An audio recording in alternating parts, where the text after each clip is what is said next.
Vous êtes-vous déjà demandé ce qui arrive à un narcissique lorsqu'il est seul?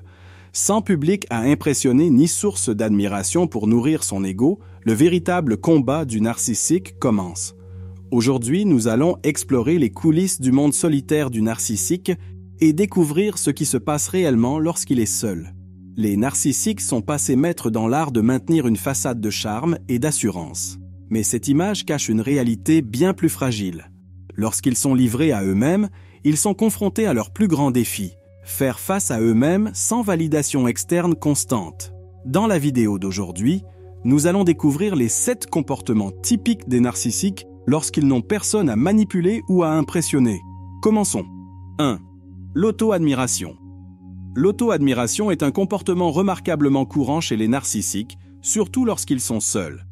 Privés de l'adulation constante des autres, ils ont recours à l'auto-valorisation pour soutenir leur fragile sentiment de valeur personnelle. Ce processus implique une plongée profonde dans des fantasmes de grandeur, où le narcissique s'engage dans un dialogue interne qui renforce sa propre perception d'être exceptionnel et irremplaçable. Dans ces moments de solitude, un narcissique peut passer des heures à se remémorer ses propres réussites passées ou à imaginer ses succès futurs. Il s'imagine souvent en train d'atteindre des niveaux élevés de pouvoir, de statut et de reconnaissance. Ces fantasmes ne sont pas simplement imaginaires, ils sont essentiels pour maintenir l'image exagérée qu'il a de lui-même. Le narcissique s'appuie sur ces pensées pour compenser l'absence de réaction positive de la part du monde extérieur, qu'il manipule généralement pour les obtenir. En plus de revisiter leurs succès passés, les narcissiques peuvent aussi se perdre dans des rêves où ils sont universellement admirés et aimés. Ces scénarios fantasmatiques peuvent inclure l'obtention de récompenses prestigieuses, la célébration de leurs compétences ou le fait d'être recherchés pour leur sagesse et leur leadership. Ces fantasmes s'accompagnent d'une interprétation très sélective des événements réels, où toute critique ou tout défaut est commodément omis ou réécrit pour favoriser un récit qui place le narcissique sous un jour héroïque ou presque divin. Ce comportement d'auto-admiration aide non seulement le narcissique à faire face à la solitude, mais sert également de mécanisme de défense contre la réalité douloureuse de ses insécurités et de ses peurs. Reconnaître ce schéma peut s'avérer crucial pour comprendre la dynamique interne d'un narcissique et le rôle fondamental que l'auto-admiration joue dans sa psychologie. 2. L'utilisation des réseaux sociaux. L'utilisation des médias sociaux par les narcissiques, surtout lorsqu'ils sont seuls, est une extension de leur besoin de validation externe et d'adulation. Sur les plateformes numériques, ils trouvent une scène idéale pour construire et entretenir une image publique qui reflète la grandeur qu'ils perçoivent. Par le biais de messages et d'interactions en ligne, les narcissiques recherchent sans cesse l'admiration et chaque like ou commentaire positif sert à alimenter leur ego démesuré. Les narcissiques utilisent les médias sociaux non seulement pour projeter une vie idéalisée, mais aussi pour contrôler la façon dont ils sont perçus par les autres. Ils sélectionnent méticuleusement leurs posts, choisissant des photos et des mises à jour qui mettent en valeur leur style de vie glamour, leurs réalisations professionnelles ou leurs interactions sociales dynamiques. Cette curation numérique est calculée pour susciter l'envie et l'admiration, renforçant ainsi leur propre image de supériorité et de réussite. En outre, les narcissiques peuvent utiliser les réseaux sociaux pour surveiller et contrôler les autres. Ils surveillent les activités en ligne de leurs amis, partenaires et même rivaux, prêts à réagir s'ils sentent que leur statut est menacé ou que quelqu'un d'autre reçoit l'attention qu'ils pensent mériter. Dans les situations où ils se sentent ignorés ou contestés, ils peuvent recourir à des messages passifs agressifs ou même initier des conflits directs pour réaffirmer leur position et manipuler la perception du public en leur faveur. Par conséquent, pour les narcissiques, les réseaux sociaux sont moins destinés à établir des liens authentiques qu'à manipuler leur image et à maintenir leur contrôle sur la façon dont ils sont vus et perçus dans le monde numérique. Ce comportement en ligne est une extension directe de leur personnalité manipulatrice et égocentrique, démontrant comment ils dépendent du monde virtuel pour maintenir leur estime de soi et leur image narcissique. Troisièmement, la planification manipulatrice. La planification de la manipulation est une facette essentielle du comportement des narcissiques, particulièrement évidente lorsqu'ils sont seuls et sans la distraction d'un public immédiat. Pendant ces moments d'isolement, les narcissiques s'engagent souvent dans un processus méticuleux d'élaboration de stratégies pour renforcer leur contrôle et leur influence sur les autres. Cette planification ne consiste pas seulement à sauver les apparences. Il s'agit d'une approche calculée visant à maximiser leur pouvoir et à minimiser leur vulnérabilité. Les narcissiques passent un temps considérable à réfléchir à la manière dont ils peuvent manipuler efficacement les personnes qui les entourent pour satisfaire leurs besoins et leurs désirs. Il analyse les interactions passées afin d'identifier les faiblesses et les vulnérabilités des autres qu'il pourra exploiter à l'avenir. Cette analyse sert de préparation aux interactions futures, au cours desquelles ces faiblesses seront utilisées pour exercer une influence et un contrôle. En plus d'exploiter les vulnérabilités, les narcissiques planifient également la manière dont ils peuvent se mettre en position d'avantage dans différents scénarios sociaux et professionnels. Cela peut aller du choix du moment idéal pour faire des compliments à celui du moment où il faut refuser son affection pour maintenir quelqu'un dans un état d'incertitude et de dépendance émotionnelle. La manipulation est méticuleusement orchestrée pour s'assurer que la personne est toujours en position de force, même si cela implique de causer un préjudice émotionnel à autrui. Par conséquent, pour un narcissique, la planification de la manipulation est un moyen essentiel de préparer les interactions futures, en veillant à ce qu'il continue à recevoir l'adulation et le respect qu'il désire, tout en gardant les autres sous son contrôle. Ce comportement reflète une compréhension profonde et calculatrice du fonctionnement de la dynamique du pouvoir, soulignant la nature intrinsèquement calculatrice et égocentrique des narcissiques. 4. Rétrospective du passé. Revenir sur le passé est un comportement courant chez les narcissiques. Ce processus implique une analyse méticuleuse et souvent déformée des interactions antérieures, au cours de laquelle le narcissique réinterprète les événements pour renforcer sa propre image et minimiser toute perception d'échec ou de critique. Cette révision n'est pas un simple exercice de mémoire. Il s'agit d'une reconstruction active du passé pour servir les intérêts narcissiques. Pendant ces moments de réflexion, les narcissiques revisitent d'anciennes conversations et situations, en se concentrant sur les détails qui peuvent être manipulés pour mettre en évidence leur propre grandeur ou leur victimisation. Il peut exagérer son succès et l'adulation qu'il a reçue ou inventer des détails qui montrent qu'il a été lésé ou blessé par d'autres. Cette réécriture du passé a un double objectif. Elle consolide leur récit de supériorité et d'injustice et prépare le terrain pour de futures manipulations basées sur ces distorsions. En outre, les narcissiques utilisent ces révisions pour alimenter le ressentiment et justifier un comportement vengeur ou punitif. En réinterprétant le passé d'une manière qui favorise toujours leur point de vue, ils conservent un arsenal de ressources qu'ils peuvent utiliser pour manipuler émotionnellement d'autres personnes ou pour justifier des actions qui seraient autrement perçues comme disproportionnées ou injustifiées. Par conséquent, la révision du passé par les narcissiques n'est pas seulement le reflet de leur nature égocentrique, mais une stratégie calculée pour maintenir le contrôle et l'influence.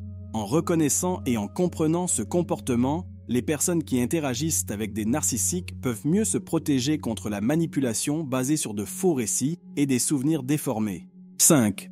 Maintien du conflit. L'entretien des conflits est une caractéristique notable du comportement des narcissiques, en particulier lorsqu'ils ont besoin d'attention. Les narcissiques considèrent souvent le conflit non seulement comme un moyen de réaffirmer leur domination, ou de corriger un déséquilibre perçu, mais aussi comme un outil essentiel pour maintenir leur pertinence et leur contrôle sur les autres. Ce type de comportement reflète un besoin profond de stimulation émotionnelle constante qu'ils atteignent souvent par le biais d'interactions turbulentes. Les narcissiques sont passés maîtres dans l'art de créer et de perpétuer des drames, car cela leur permet de rester au centre de l'attention. Un conflit permanent sert à détourner l'attention de leurs propres insécurités et défauts, tout en leur fournissant une plateforme pour démontrer leur pouvoir et leur influence. Ils utilisent souvent des tactiques telles que la provocation, la critique et la manipulation pour semer la discorde et maintenir ainsi un environnement dans lequel ils se sentent maîtres de la situation. En outre, la perpétuation des conflits permet aux narcissiques de tester la loyauté et la soumission de leurs partenaires ou associés.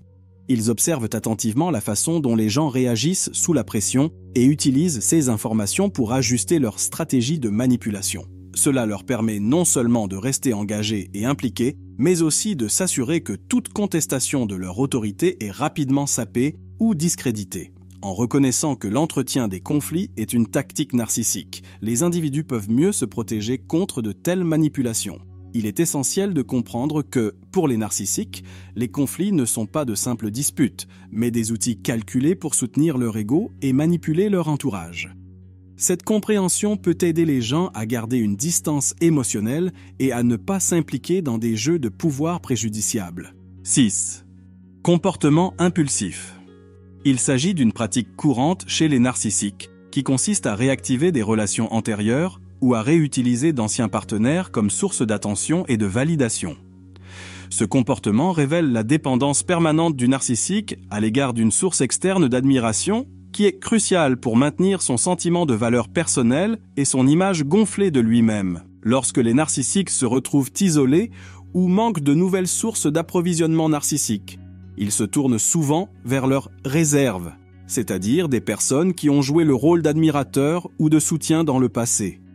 Ces personnes sont considérées comme sûres et fiables, car elles ont déjà démontré leur volonté de nourrir l'ego du narcissique. En renouant avec ces anciens liens, le narcissique cherche à revivre les sentiments de pouvoir, de contrôle et d'admiration que ces relations lui ont procurés. En outre, ce recyclage permet au narcissique d'éviter les efforts et l'incertitude associés à la recherche de nouvelles sources d'approvisionnement. Il peut, par exemple, envoyer des messages inattendus ou téléphoner à ses ex-partenaires pour leur rappeler les bons moments ou se lamenter sur leur situation actuelle. Ces tactiques sont conçues pour réengager rapidement l'ex-partenaire en manipulant ses émotions et ses sensibilités afin de rétablir une dynamique qui profite au narcissique. La reconnaissance de cette pratique de recyclage est cruciale pour toute personne ayant un passé de relation avec un narcissique. Comprendre que ces tentatives de reprise de contact ne sont pas le signe d'un regret sincère ou d'un amour renouvelé, mais des stratégies visant à satisfaire des besoins égoïstes, peut aider les individus à se protéger d'une nouvelle manipulation et d'une utilisation comme simple instrument du bien-être émotionnel du narcissique. 7. Recycler les anciennes sources de narcissisme. Le recyclage d'anciennes sources de narcissisme est une pratique courante chez les narcissiques qui consiste à réactiver des relations antérieures ou à réutiliser d'anciens partenaires comme source d'attention et de validation. Ce comportement révèle la dépendance permanente du narcissique à l'égard d'une source externe d'admiration qui est cruciale pour maintenir son sentiment de valeur personnelle et son image gonflée de lui-même. Lorsque les narcissiques se retrouvent isolés ou manquent de nouvelles sources d'approvisionnement narcissique, ils se tournent souvent vers leurs réserves, c'est-à-dire des personnes qui ont joué le rôle d'admirateur ou de soutien dans le passé. Ces personnes sont considérées comme sûres et fiables, car elles ont déjà démontré leur volonté de nourrir l'ego du narcissique. En renouant avec ces anciens liens, le narcissique cherche à revivre les sentiments de pouvoir, de contrôle et d'admiration que ces relations lui ont procurés. En outre, ce recyclage permet au narcissique d'éviter les efforts et l'incertitude associés à la recherche de nouvelles sources d'approvisionnement.